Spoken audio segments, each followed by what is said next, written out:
ESGP first year trainees. आज हम बात करेंगे जो हमारा पशुपालन प्रबंध का बचा हुआ पोर्शन है उसके बारे में। जो हमने डिस्कस कर लिया था, जो आपका टेम्परेचर है वो कैसे मेज़र करते हैं। उसके बाद फिर हमने पल्स की बात भी कर ली थी कि पल्स रिकॉर्डिंग कैसी होती है।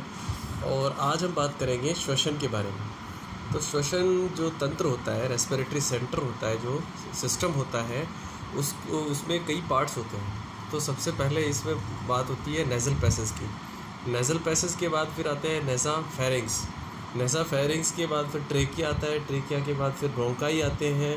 ब्रोंकाई के बाद लंग्स आते हैं। लंग्स के बाद थोरेसिक कैविटी आती है।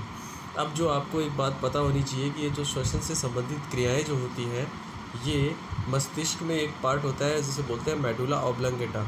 ये मेडुला ऑब्लंगेटा कंट्रोल करता है। और ये श्वसन केंद्र जो है वो डायफ्राम जो है उसकी सहायता से और श्वसन की जो मांसपेशियां हैं उनको क्रियाशील करता है ताकि श्वसन क्रिया सुचारू रूप से हो सके।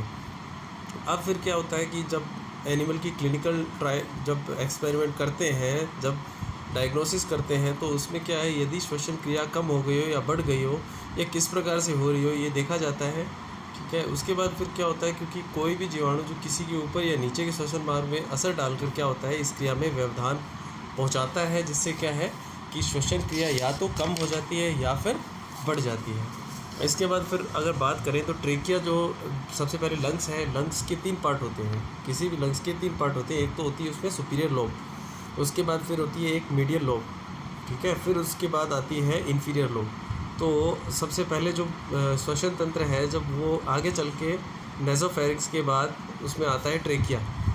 ट्रेकिया जो है उसका बाइफर्केशन